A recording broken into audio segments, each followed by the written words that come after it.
Bienvenue dans ce magazine, nous sommes ensemble pendant 26 minutes, le temps de faire le tour de l'Île-de-France et d'en découvrir ses richesses culturelles.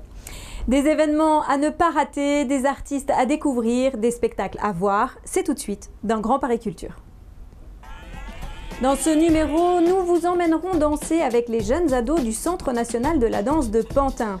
Ils ont revisité l'opéra de Stravinsky et nous proposent une œuvre chorégraphique au goût du jour, intitulée « Le sucre du printemps ». Vous voulez organiser un concert de musique classique dans votre appartement? C'est possible. Nous vous présenterons la famille Arties, un collectif de musiciens professionnels qui se déplacent à domicile. Et puis gros plan dans cette édition sur Catherine Lara, cette chanteuse et musicienne yvelinoise nous parlera de son nouvel album aux sonorités yiddish, la musique qu'elle aime tant. Et nous ouvrons cette édition sur un projet chorégraphique original. Vous connaissez sans doute le Sacre du printemps, composé par Igor Stravinsky. Eh bien, ce célèbre ballet centenaire cette année a été revisité. Nous partons à la rencontre de 30 jeunes adolescents du Centre national de la danse de Pantin. Pendant toute l'année scolaire, ces jeunes danseurs amateurs ont répété sous l'œil de 2 chorégraphes. Le spectacle Le sucre du printemps sera présenté au Théâtre national de Chaillot les 6 et 7 mars prochains. Christophe Rigaud a assisté aux dernières répétitions de cette formidable aventure. Vous vous mettez un peu en coulisses, s'il vous plaît, comme si on était à la fin du premier acte. Une année acharnée de répétitions et au bout, 45 minutes de spectacle présenté dans quelques jours au Théâtre national de Chaillot. Un rêve pour ces 30 jeunes danseurs amateurs venus de toute l'Île-de-France pour ce projet artistique qui ne manque pas d'originalité. Le sucre du printemps se veut une nouvelle adaptation du célèbre ballet composé par Stravinsky et dansé par Nijinsky il y a tout juste un siècle. L'idée du sucre du printemps, évoquer l'adolescence avec des adolescents. On a trouvé que le projet du Sacre du printemps de Nijinsky et de Stravinsky, donc de 1913, était un moyen de renforcer cette idée de parler de l'adolescence et de ce passage de l'enfance à l'âge adulte. Et puis moi, il m'importait pas mal aussi de faire un pont en fait entre un ballet emblématique de la danse et les danses que pratiquent les jeunes aujourd'hui. Parce que voilà, dans mon activité d'enseignante, j'enseigne dans différents endroits, le conservatoire à Toulouse, mais pas seulement, je donne aussi beaucoup d'ateliers pédagogiques. Et à l'époque, on a eu cette réflexion, c'était le moment où il y a eu le grand boom un peu de cette danse électro. Et je trouvais ça intéressant parce que ça concernait les filles et les garçons, ça concernait tout type de milieux sociaux. Et puis je me disais, les jeunes sont en train d'inventer une nouvelle danse et je trouvais ça assez intéressant sans passer par le biais du studio. Les patins en roulettes s'immiscent en même temps dans les marcheurs, jusqu'à ce que Rebecca et Angélique entrent. Alors la circulation se termine, progressivement, pas d'un coup. 30 jeunes danseurs de 10 à 20 ans participent au projet du sucre du printemps avec des pratiques de la danse toutes très différentes. Il y en a certains qui sont au conservatoire, en école privée, certains qui s'entraînent avec leur groupe, d'autres dans la rue. Autodidacte aussi. Ouais. Mais il y en a qui veulent en faire leur métier, il y en a qui ne veulent pas forcément en faire leur métier, même si ça prend une grande part de leur vie. temps. Et il y en a qui n'ont jamais vraiment touché beaucoup à la danse. Oui, il y en a que c'était leur une première année. approche. C'est une première approche. Créé en 1913 par Stravinsky et Nijinsky, le Sacre du printemps a bouleversé les codes des ballets classiques. 100 ans plus tard, les sujets abordés par ce ballet sont toujours d'une étonnante modernité. On a travaillé sur des thèmes en fait, qui sont un peu les thèmes qui traversent en fait, le Sacre du printemps, que ce soit la peur, justement la notion de rituel, comment on peut danser en groupe, comment on peut travailler ensemble, parce que c'était des jeunes quand même qui ne se connaissaient pas. Le rapport aussi un peu à l'animalité, comment son corps peut trouver une gestuelle qui est du coup assez organique, qui est proche de la gestuelle des animaux. Et puis, on a essayé aussi beaucoup de découvrir la danse de chacun. Pour créer le sucre du printemps, les 2 chorégraphes se sont nourris des différentes danses pratiquées par les jeunes. Des danses actuelles, mais aussi plus traditionnelles. Par exemple, Brandon nous avait montré des danses du Zaïre, Jason des danses capverdiennes, Molly des danses plus traditionnelles folkloriques. Et donc à partir de tout ça, on a comme développé une sorte de corpus. Et grâce à ça, ils se sont dit que tout était possible et on pouvait tout utiliser pour ensuite faire un vrai travail de composition.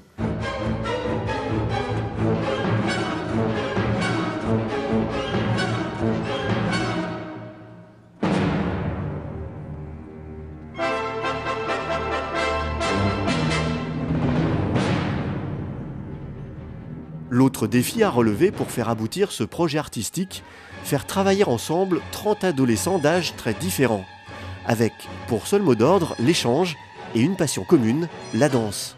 Au fur et à mesure, on a appris à se connaître. À cause des répétitions, on se voyait et tout, on parlait beaucoup, on apprenait sur chacun de nous et tout.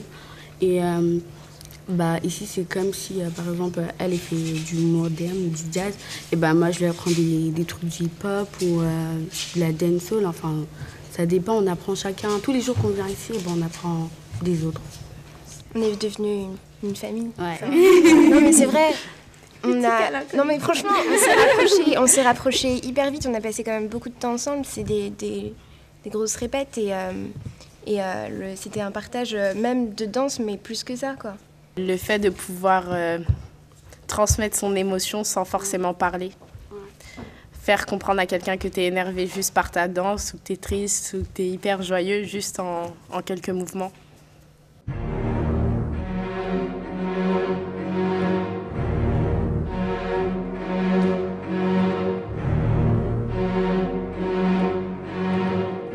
Plus que quelques jours de répétition pour la petite troupe du Sucre du Printemps et leur chorégraphe.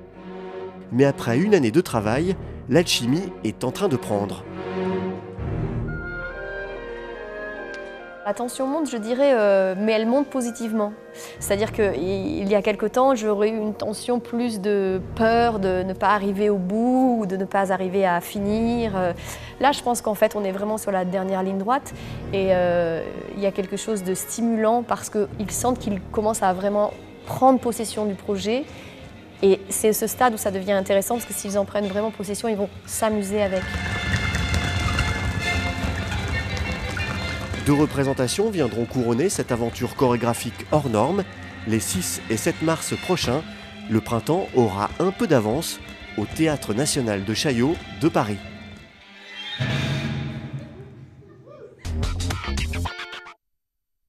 Le détournement d'objets du quotidien est une des thématiques régulièrement traitées par les artistes contemporains. Corinne Bornier, elle, a choisi le post-it. Elle le transforme sous toutes ses formes depuis plus de 10 ans. L'exposition Office Art est une réflexion sur le monde du travail où ces petits bouts de papier deviennent de véritables chefs-d'œuvre. C'est jusqu'au 2 mars à la bibliothèque Robert Desnos de Montreuil et en plus c'est gratuit. Fanny Wegscheider de TVM Est Parisien a rencontré l'artiste. À l'origine, c'est une résidence que je devais faire au World Trade Center aux États-Unis. Le projet de ma résidence était de récolter toutes les post-it de toute la tour et d'en faire une tour de Babel qui se trouve là. Voilà. Qui fait 5-6 mètres de haut. Donc l'idée, c'était de récolter tous les post-it dans toutes les langues. Les tours se sont cassées la figure, mais je l'ai montré à l'ONU. Ça fait un bail, ça fait il y a 10 ans. Forcément, je n'ai pas pu la ramener. Par contre, j'ai récupéré tous les post-it. Il y avait plus de 6000 ou 7000 post-it que j'avais récupérés dans tout New York et aussi à l'ONU. Et donc, j'en ai fait en fait en papier mâché, j'en ai fait un bonsaï qui s'appelle Tree of Life.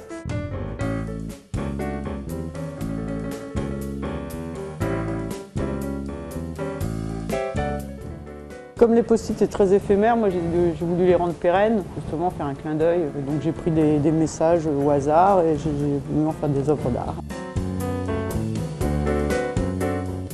J'ai pris le Tous Montreuil et en fait j'ai dessiné régulièrement les gens qui apparaissaient dans le Tous Montreuil. Et ce que j'aime bien là, c'est comme je pars toujours de la confusion des langages et de la multiplicité des techniques. Donc j'ai fait comme si c'était plein de gens qui dessinaient. J'ai tout dessiné, mais c'est un style différent, un graphisme différent, de gens différents. Des connus, des anonymes. C'est que des Montreuillois. Ça s'appelle donc les Montreuillois.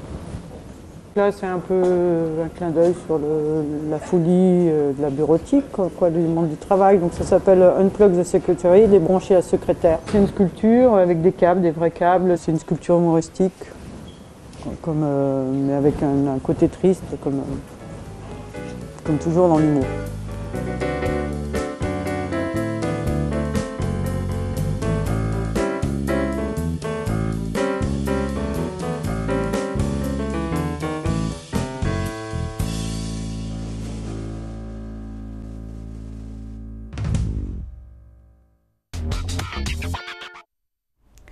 Musique maintenant avec la bonne idée de la famille Arties. Ce collectif de musiciens de niveau international propose des concerts de musique classique à domicile. Retour à l'époque de la musique de chambre pour écouter les plus grands airs en petit comité. Nous avons rendez-vous avec une famille de Noisiel, ravie de leur ouvrir la porte et de redécouvrir la musique classique autrement. Un sujet de Gaël Le Boulanger de Canal Coquelicot 77. Enchanté. Mais dis donc, quel accueil. Ah vous, on a vu passer avec des bouteilles de vin. Bravo. Vous les repérez tout de suite. Dès l'arrivée des musiciens, le ton est donné, décontraction et convivialité sont de rigueur. Ici, l'enjeu c'est d'en finir avec l'image élitiste de la musique classique, musique cantonnée aux salles de concert, musique bourgeoise par excellence. C'est ainsi que les musiciens de ce quatuor à cordes, qui jouent dans les plus grandes salles du monde entier, s'invitent tout naturellement dans le salon de cette noisélienne, à quelques conditions près. Là, je crois qu'il y a encore un petit bout de place ici derrière. Voilà. Et en fait, les conditions, justement, parce qu'on parlait des conditions d'accueil, il fallait donc inviter des gens, c'était gratuit et les gens devaient apporter chacun quelque chose à manger ou à boire. Voilà. Et c'est pour ça que je me retrouve envahie de nourriture dans ma cuisine. Almudena peut d'abord remercier la ville de Noisiel et la ferme du Buisson qui soutiennent cette idée de concert en petit comité. La famille Artis. Ce soir, place à Beethoven, le Roger Federer du quatuor, comme dirait Gauthier, à l'origine de ce collectif, né il y a 6 ans et composé d'une vingtaine d'artistes au total, tous unis par une même envie, humaniser la musique classique. Tout le monde, à la base, quand on écoute du Michael Jackson ou du Justin Bieber ou je sais pas quel autre, ou du Lady Gaga, à la base c'est les mêmes choses, c'est les mêmes notes, la même harmonie, les mêmes voix et tout. Donc il n'y a aucune raison de ne pas aimer du Haydn ou du Mozart, sauf un préjugé les gens ne sont pas responsables de ce préjugé puisqu'on leur a inculqué. On leur a dit attention, c'est pas pour vous, c'est difficile, si vous comprenez pas, si vous applaudissez pas au bon moment, il faut pas respirer, il faut pas tousser, il faut rien. On se sent étouffé alors que l'étiquette a abîmé le contenu qui est tellement important. Et le contenu, c'est ça, par exemple.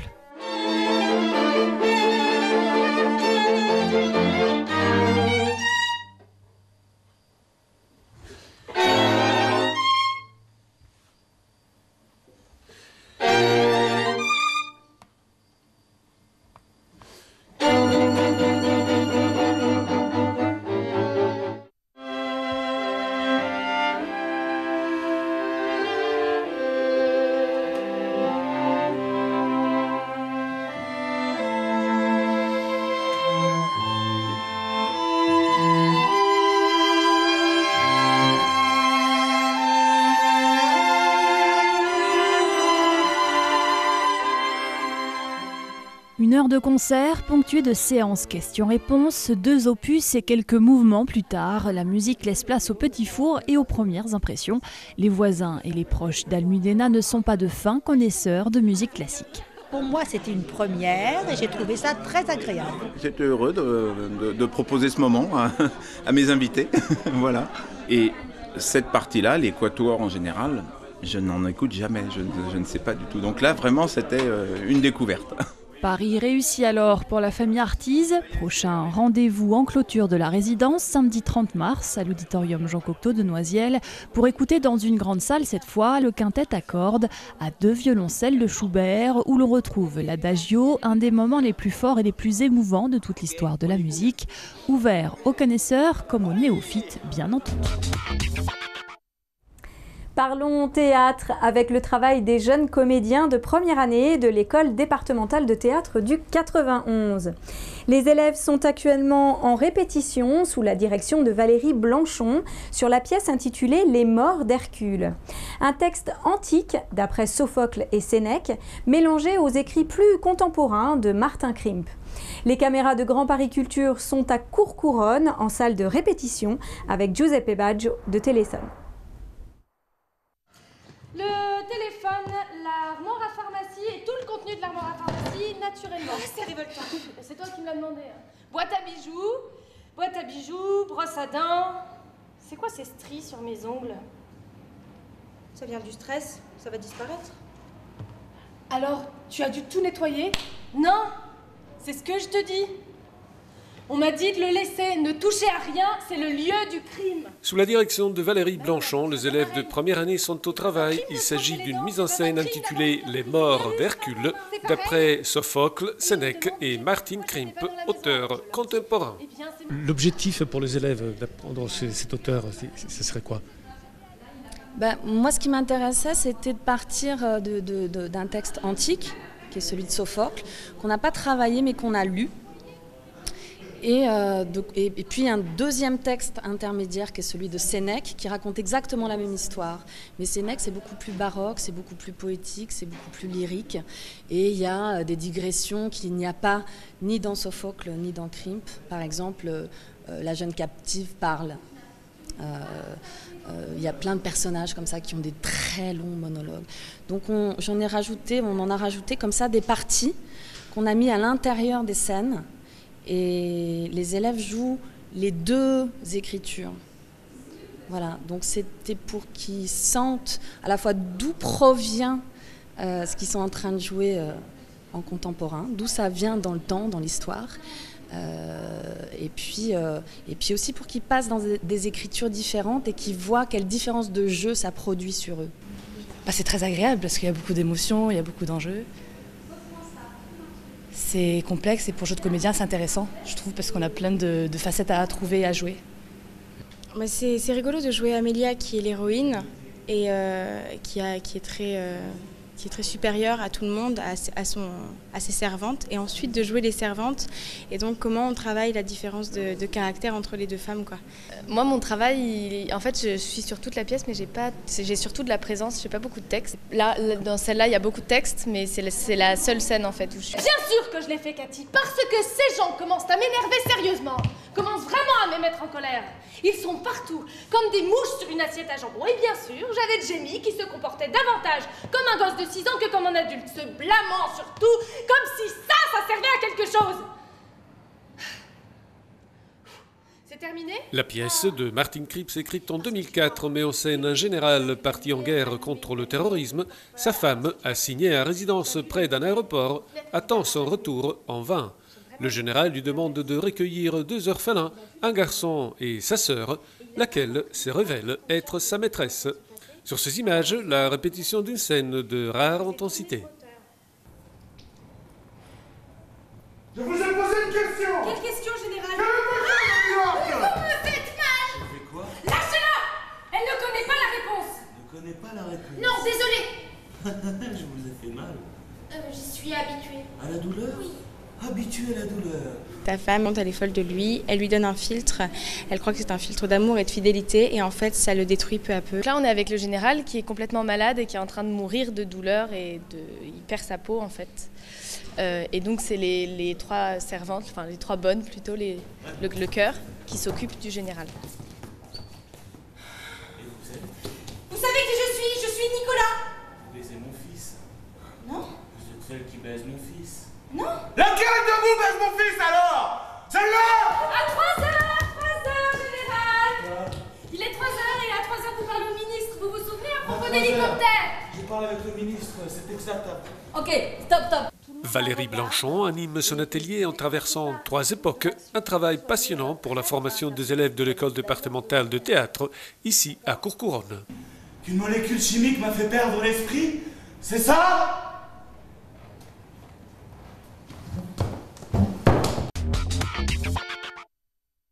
L'avant-scène de Rueil-Malmaison est un lieu de concert de musiques actuelles, un lieu fédérateur de nouveaux talents parisiens et régionaux. La programmation de cette salle est basée sur le développement local des groupes amateurs et professionnels avec lesquels ils mettent en place un partenariat d'échanges artistiques et techniques. Kevin Comte de Rueil TV a rencontré le groupe de rock The Probs qui s'est produit à l'avant-scène dans le cadre du festival Trace.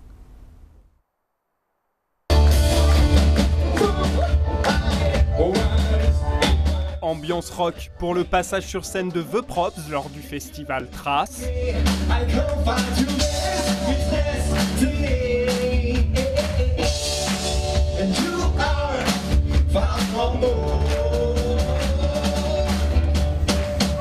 The Probs, c'est ce groupe de jeunes franciliens d'une moyenne d'âge de 23 ans et déjà 8 ans d'existence. The Probs a d'ailleurs déjà sorti un album studio et vient tout juste d'enregistrer une nouvelle maquette. L'avant-scène a un studio d'enregistrement et donc quand une salle peut nous suivre...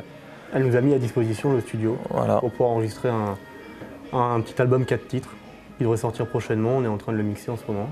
Ce groupe tente de se faire un nom dans la scène musicale rock, grâce notamment au soutien du Réseau 92 qui regroupe 22 structures dédiées au développement artistique de la jeunesse. Le Réseau 92 organise chaque année le festival de musique Trace, en partenariat notamment avec l'Avant-Scène. L'Avant-Scène, c'est à la fois une salle de concert où se produisent de nombreux jeunes groupes de musique d'horizons différents, mais aussi un lieu qui propose aux jeunes artistes des moyens techniques et un soutien total. Tous ces artistes viennent chez nous, alors soit pour enregistrer, soit pour préparer leur spectacle sur scène, donc dans nos locaux, donc qui sont, on va dire, équipés de manière professionnelle. C'est des petits locaux, mais qui sont extrêmement bien équipés au niveau son, lumière, etc. Et donc, par là même, on propose à ces jeunes de monter un spectacle de la manière la plus professionnelle qui soit. Cette approche professionnelle permet chaque année à une quarantaine d'artistes d'enregistrer un album ou une maquette et de se produire sur scène, notamment lors du festival Trace, qui se déroule jusqu'au 16 février prochain. La musicienne et chanteuse Catherine Lara est yvelinoise. Avant son passage à l'Alhambra en avril prochain, elle se produira en avant-première dans son département le 15 février au Scarabée de la Verrière. Elle nous proposera un tout nouveau spectacle pour la sortie de son dernier album, Au cœur de l'âme yiddish. L'artiste a choisi de rendre hommage à des chansons qu'elle a aimées en les enregistrant de nouveau, mais avec une couleur différente. Elle nous en parle au micro de Nicolas Gervais de TV Fil 78. Je fais toujours le parallèle avec la cuisine que j'adore faire. J'aime la cuisine parfumée, j'aime la cuisine qui a du goût et j'aime la musique aussi comme ça, parfumée ou qui a une saveur et qui m'emmène et qui me fait voyager. Il y a très très longtemps que j'ai une tendance très nette à aller vers les pays de l'Est. Faut pas oublier que je suis violoniste et que l'âme de mon violon est probablement très très yiddish. J'ai toujours, je sais pas, depuis si longtemps, même l'album Aral que j'avais fait un album violon, Aral, et qui était déjà très... l'univers était Ouzbékistan, etc., la mer d'Aral. Je trouve que c'est beau si c'est simple. Peut-être pas trop le compliquer. Oui, mais du coup, ça, J'ai toujours adoré cette musique parce qu'elle est un peu comme je suis, c'est-à-dire avec un fond de nostalgie toujours, et puis cette joie de vivre quelque part forcenée qu'ont tous ces orchestres klezmer, cette musique qui parfois fait semblant d'être gaie, et qui est réellement triste aussi. Il y a une façon particulière de faire cette musique avec des secondes augmentées. Enfin, tout ça, il y a une technique très spécifique, une façon d'écrire. Et je me suis aperçu en écoutant mes vieux tubes que les mélodies que j'avais écrites il y a quelques décennies étaient faites pour se marier avec cet univers-là. Alors ça a été une rencontre avec le Sirba Octet, et puis j'ai rencontré Richard Schmockler, qui est le violon solo, on va dire, et le leader de ce groupe. Et puis j'ai rencontré Cyril Laine, qui est un jeune gars qui a à peine 30 ans et qui écrit des arrangements absolument magnifiques.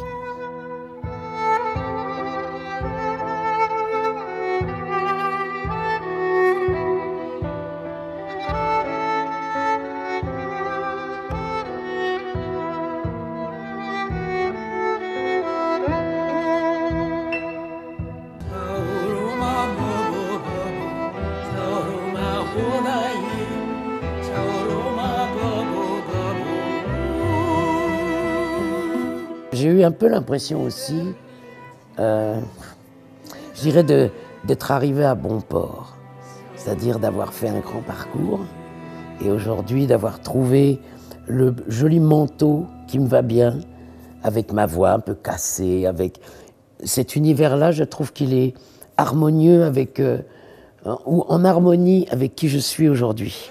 L'idée, c'était de reprendre des chansons que les gens ont aimées, comme Nuit magique, La craie dans l'encrier, T'as pas le temps, une chanson qui a 40 ans, Avant le petit jour, Johan. Nuit magique, si loin de tout, sans garde-fou autour de nous. Ce disque, il a été fait un peu comme un live. On est allé répéter 3 jours. Les arrangements ont été faits très vite parce que tout s'est fait avec une espèce de passion, une conviction, une intime conviction. J'ai fait des disques avec une musique extrêmement sophistiquée, léchée, voire aseptisée même. Et au fond, je me sens mieux dans cet univers comme ça, très... On joue. Nous, on s'est pris un pied terrible. J'entends la nuit, ton cœur battre à ma porte. Tu m'as trahi, que le diable t'emporte.